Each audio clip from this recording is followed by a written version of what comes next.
The only scene in the novel where Howard Roark and Ellsworth Toohey meet, brilliantly done by Ayn Rand. Toohey basically stalks Roark. Toohey's like a stalker. He's got to talk to Roark. He needs Roark to approve in some way of this brilliant scam that, at least he needs some take from Roark, some hint that it affected Roark, his brilliant scam that enabled him to tear down the started temple and make Roark notorious. He needs to know that it's affected Roark. His reality lies in Roark's consciousness. He needs to know that he's had some impact on Roark. He says to him, of course, Mr. Roark, there's nobody here. There's nobody to hear what you have to say. Tell me, in any words you choose, he says to Roark, what do you think of me? And Roark's devastatingly honest response is, I don't think of you. And you understand, that's not bravado on Roark's part. That's simply the unvarnished honesty on his part. That's simply the truth. And in fact, in another scene, Dominique asks him, Roark, what do you think of Toohey? And you remember Roark's response. He says, good God, Dominique, why would anybody think of Toohey? He recognizes that Toohey is a villain, that Toohey is evil, that Toohey is nothing but a power seeker. I've identified that. I don't need to waste another second thinking about it, because I can think about rocks and sunlight and dirt and stuff and what I could build with that. Why should I think about evil, bastards when I could think about creativity? And the point I want to make, in response to your question, Keith, is that when Toohey is speaking to Roark, he notices, he looks, when Roark gives him that answer, I don't think of you, Ayn Rand has you could go back and reread this. This is the end of part 2, right? It's the end of part 2 in the story. Toohey looks off. Remember, they're overlooking the river. And he looks off and he sees the trees and the river, and the sky. And again, Toohey's looking off at nature, and he realizes. Roark says to him, "What did you want to say to me?" And Toohey looks off at the river and the trees and everything. It's nothing. And he walks off. He's not only doomed to failure, he knows at some level he's doomed to failure because he's looking at nature that Roark can creatively deal with, that he's incapable of dealing with. And he knows that he is, in a free society, he has no chance to stop Roark, because that's the main reason why he's trying to establish a collectivist dictatorship. Because under the communists and the Nazis, you can stop Roark. You drag him off to a gulag and it's lights out. But in a free society, he can't stop Roark from doing the creative work that he loves, and he can't stop the independent thinkers like Heller and Enright and Wynand from recognizing Roark's value and hiring him. So Toohey's doomed to failure in a free society, and I think in that scene he realizes it. Yes, I see a hand over here. Yeah, I had a question on that. Do you think there's a deeper meaning of why Roark responded to Toohey by saying, I don't think of you? Like, is it possible that Roark said that because Toohey is just like an empty shell of a man, he's just a mass of collective ideas, that all he really does is want to seek power, and that's all he just wants to bring. He wants to make the great mediocre. That's his goal in life. And, like, do you think that's a reason why Roark had responded that way? Because there's nothing there to think about? There's just a bunch of ideas in one person. Well, that's an interesting point. You're right, of course. Toohey is a husk, right? He's an empty shell. He's a fascinating character. I want to discuss him later on in this course, but just a brief foretaste of it. Toohey is the weakest, most dependent character in the story. He's utterly incapable of dealing with reality.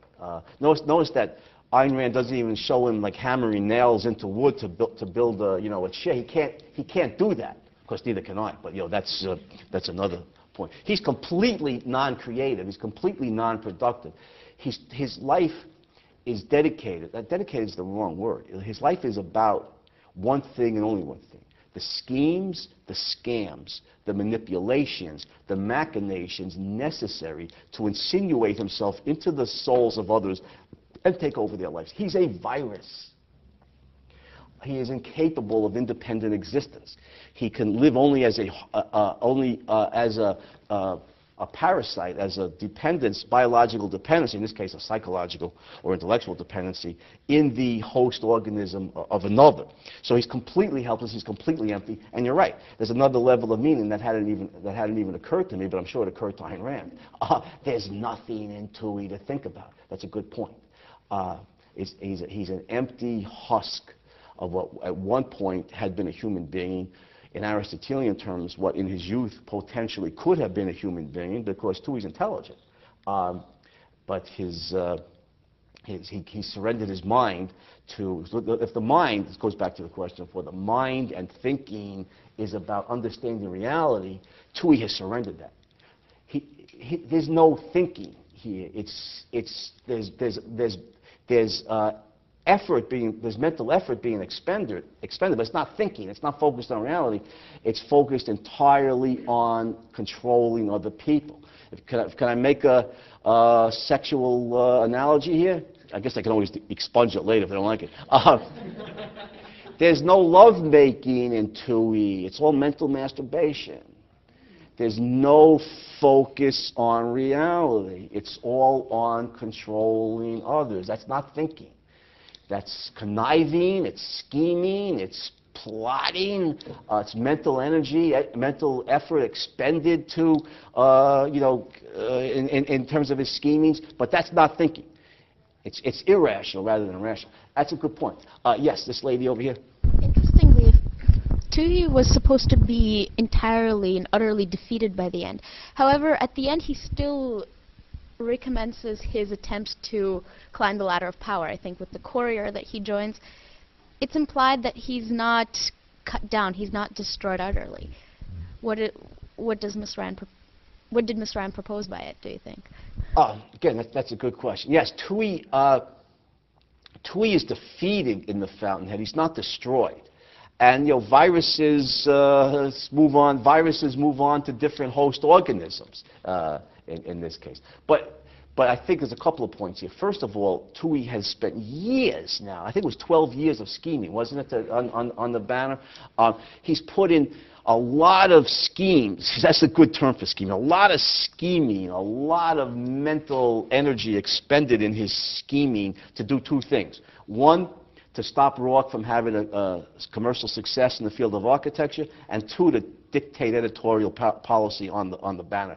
In terms of his distinctive, I can't say values, he doesn't have any values, but in terms of his distinctive goals, his power-seeking, the two power-seeking goals he seeks in the story, he's utterly defeated. He completely fails to stop Roark. Roark is now an enormous commercial success. He's going to be all over the arts pages of the New York Times. Wynand building's going up, the Enright House is going up. He wins, he's acquitted at the trial. His ideas are all over the newspapers. All the future Roarks of the world that Toohey wanted by killing off Roark, he wanted to defertilize the soil so that no future Roarks would grow. Now all the prospective Roarks in society are reading about their hero who's not only made it big, but made it on his own terms. It's a nightmare for Toohey. How many more Roarks now are coming up inspired by his success? So that's a debacle for Toohey. And then there's no more banner. Wynand defeats him with one stroke. He shuts the paper. So notice when Toohey goes to the other paper that you refer to, wasn't in the Courier? When he goes to the Courier, do you remember what the radio blares in the background? Time marches on. It's 12 years of scheming down the drain. Toohey's not getting any younger. He's got to start over. Is it going to take him another 12 years before he can take control of the Courier, which doesn't have the banner's circulation anyway? And he's got Roark as a big success in his own field, to counteract his doings. So I think Ayn Rand is saying here, to answer your question in my distinctively long-winded way, I think what Ayn Rand is showing us here is that the collectivists don't go away. They're still with us. The communists are still around in a way. The fascists are kind of. But the movement to suppress the independent mind simply takes different forms. At one point, it was the Catholic Church. At one point it was the fascists. At one point it was the communists. Now you have the Islamists. You know, if we defeat them, who's next? Who's the next, you know, dictator who wants to suppress the mind? They don't go away. They simply crop up in endless variations on a theme. Now, they can go away. They can be suppressed. I think Atlas Shrugged is the book that in maybe 5 million years from now, the human race may learn the lessons of Atlas Shrugged and, you know, and embrace the independent, rational mind and the inalienable right of an individual to pursue his own happiness and the free capitalist society necessary to do so. But, you know, until that happens, until the philosophy is widespread in the world, the soil from which these effects grow, we're still going to have the Toohey types who seek to control human life, who seek to establish dictatorship, who seek to suppress the independent mind. So Toohey's still there. I think the end of the book points something out. Toohey is still here. And remember, this was published in 1943. Toohey was definitely still here because he's distinctively a Marxist, and Marxism was triumphant in 1943. World War II, the end of World War II was the apex of Marxism's success because the Soviets conquered all of Eastern Europe, because Roosevelt, good old Roosevelt, let them, and of course instigated a communist revolution in China, which led to, this is not a revolution, it's a communist takeover of China. Capitalism is the revolution. Communist takeover of China, and then, you know, from there, communists take over parts of Korea, Vietnam, Cambodia, with the consequent murder of millions and millions and millions of innocent human beings. So, yeah, the Tooheys were still around in that time. They're still around today, although in a different form. That, I think, is the meaning. Yeah.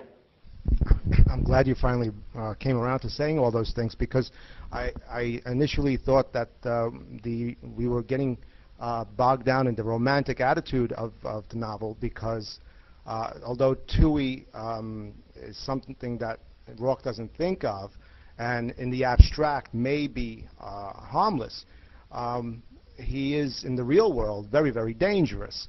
And when Roark says, "I don't think of you," I think the civic mindedness of all of